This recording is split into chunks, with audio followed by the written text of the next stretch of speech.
Greetings, fellow detectives. Wizard Kitten here, bringing you a new Nancy Drew analysis video. Today's video is brought to you by the patrons over at Mystique Manor and by all the official Fellow Detective channel members.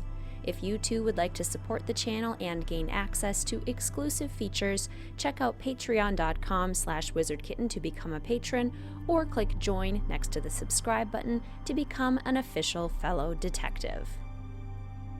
I recently started this mini-series within our Nancy Drew analysis world, as recommended by one of you lovely fellow detectives, where I take my least favorite Nancy Drew games and discuss what changes I would make to improve them.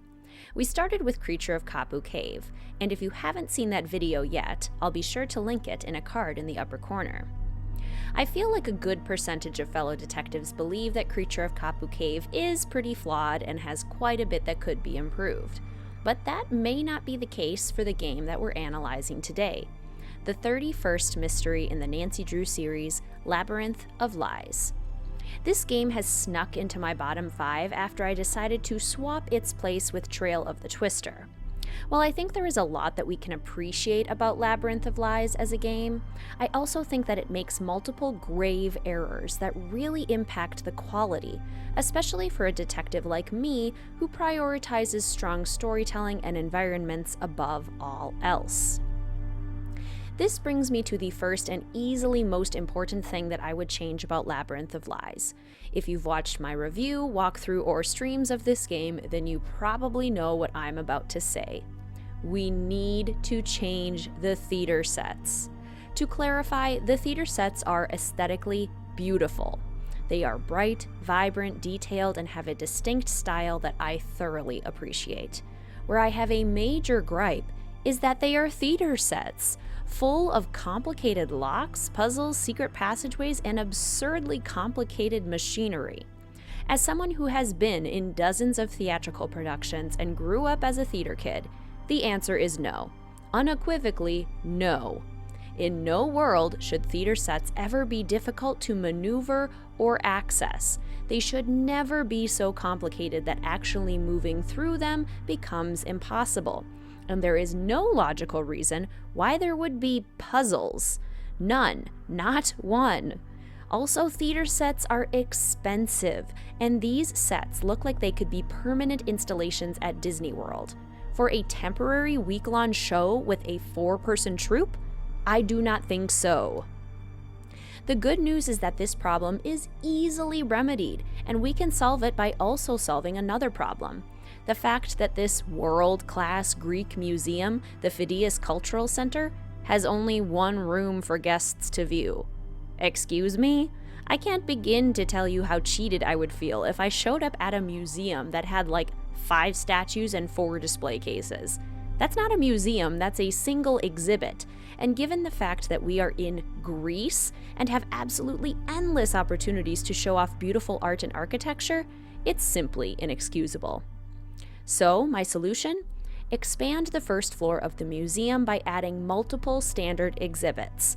Add a separate room for statues, a separate room for paintings, a separate room for historical artifacts like vases, and a separate room for jewelry and currency and everyday living. Each theme should have its own space, just like Beach Hill Museum in Secret of the Scarlet Hand.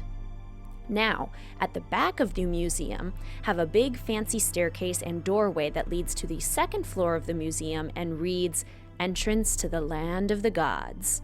Put what were previously the theater sets in this location and make them, wait for it, interactive museum exhibits. Each different space is designed to teach museum goers about Greek mythology through fun, colorful, and interactive exhibits. This makes the puzzles actually make some sort of sense. They're fun activities for museum goers that let them learn and play. It also makes the grandiosity of the sets make so much more sense, because these would be a permanent fixture of the museum, not some random theater sets that will only be used once. But wait, you may be saying, this would put all of our characters out of a job. If there's no play, then why are the characters there? Easy. They're still actors, but they are employees of the museum hired to work as characters within the interactive exhibits. In character, each of the performers would occupy different spaces within the exhibits and have conversations with tourists as if they were the god or goddess that they play. They could give tourists hints to the puzzles, put on little performances and speeches, and also have responsibilities throughout the museum. Niobe, for example, could still be an art director, and Xenia could also still be in charge of costumes and textiles. Having the characters actively working in character within the museum would also help solve one of the other big issues I have with Labyrinth of Lies: the severe underutilization of Greek mythology. Greek mythology is a beloved and fascinating topic, but it was sort of just peripherally there in Labyrinth of Lies. It was present in some puzzles, it was sort of a set dressing, but by no means did it feel like a significant feature. And that, my friends, is a travesty. I want to be hit in the face by Greek mythology, able to manipulate the information that I've learned in the museum within puzzles to truly learn the material.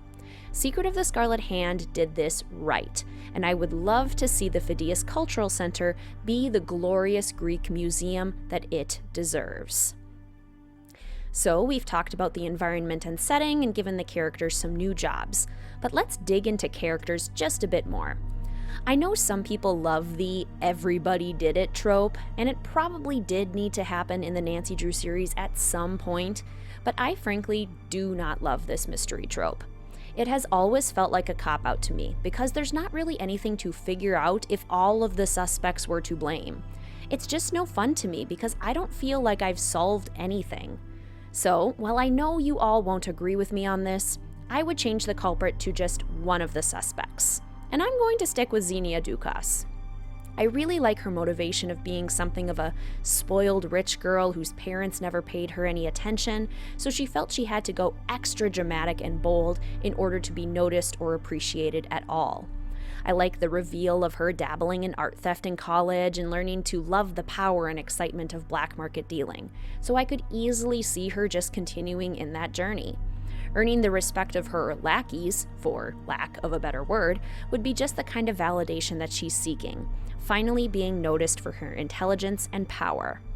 Thanos would be the obvious red herring once his dangerous past is revealed, Niobe would still be suspicious once her art fraud is found out, and Grigor's false identity also still works. They can still be suspicious without being the culprit. And while we're talking about characters, we must briefly discuss the dialogue. I think the story of Labyrinth of Lies, as a whole, is entirely workable. It's a classic mystery story of art theft, black market dealing, and fraud, and there's nothing wrong with that. Nothing needs to change. But the dialogue that expresses those plot lines, I'm sorry, but it's a hot mess.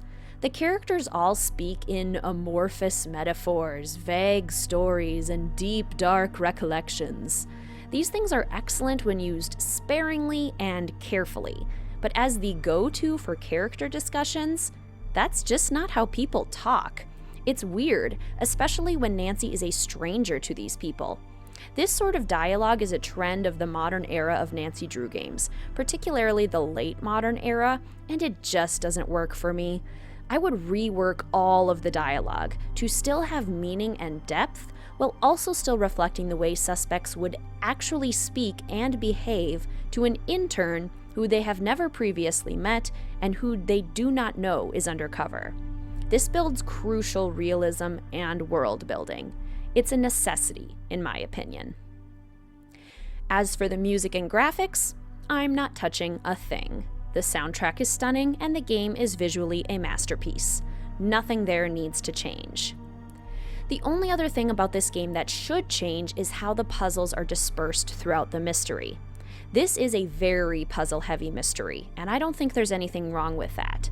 It's great to have some mysteries with lots of puzzles for those of us who love a good challenge.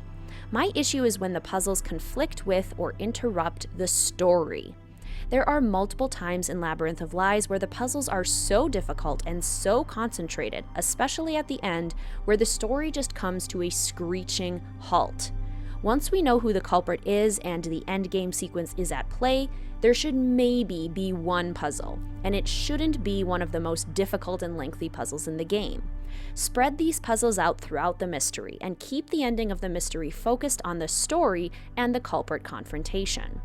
Also, if we make the changes that we've previously discussed, then the suspects would be available to give Nancy hints on the puzzles, and could even assign her one of the puzzles as an internship task. This would give the puzzles purpose, instead of them being randomly scattered throughout absurd theater sets. Oh, and let's please add a Greek food stall outside the museum that Nancy can visit for delicious Greek food and an infusion of Greek culture. Additionally, we need a gift shop. All good museums have excellent gift shops. So for this mystery, I didn't have to make nearly as many major changes as I did for Creature of Kapu Cave. Really, what we did was ground the game in more reality and give the unique choices of the game more purpose. As such, here's a brief summary of how I imagine the game would play out. Nancy is invited to work undercover as an intern at the Phidias Cultural Center after receiving great recommendations from Beach Hill Museum to solve the case of artifacts going missing. The Phidias Cultural Center believes that one of the employees could be to blame, but they can't figure out who. Nancy arrives at the museum and begins her work as an intern, getting to know the 4 suspects. They're the only staff working during the 3-day period when the museum is closed to visitors, as they're currently switching over to a new main exhibit, Tales of the Underworld. The suspects are in costume as they're rehearsing their speeches and performances and preparing the sets for this new exhibit. They are all actually legitimate performers and museum employees. This provides a plethora of opportunities for puzzles, conversations, and internship tasks to keep Nancy busy. In the course of her investigation, she starts to find clues within the puzzles, learns about Greek mythology, and uses her newfound information to solve the puzzles, gets to know the suspects, explores the museum, eats Greek food, and slowly starts to learn about how the artifacts are disappearing and who is responsible. Nancy eventually catches the single culprit in the act and has an exciting culprit confrontation, uninterrupted by dozens of difficult puzzles. She officially solves the case, her mind brimming with new information about Greece, feeling accomplished that she put a stop to a successful black market art dealing scandal. But those are my thoughts. So what do you think, fellow detectives? Do you agree with the changes that I would make to Labyrinth of Lies? Are there other changes that you would make? Do you think that Labyrinth of Lies was already great and in no need of modification? Let a Wizard Kitten know in the comments section down below. If you really enjoyed this video, please consider hitting that like button or tipping me for the video with a super thanks next to the download button right beneath the video. If you would like to come join a fantastic group of fellow detectives at Mystique Manor as a patron for the channel, gain access to exclusive content, and support the making of more content like this, please check out patreon.com/wizardkitten. I also have channel memberships with exclusive badges and emojis to use during streams and in the comment section. If you'd like to support the channel by becoming an official fellow detective, click join next to the subscribe button. Please feel free to follow the channel on Instagram or Discord, linked in the description box down below. And as always, please feel free to like, comment, subscribe, and hit that notification bell for more Nancy Drew and Sims 4 content. Thank you so much for watching, fellow detectives. I will see you soon.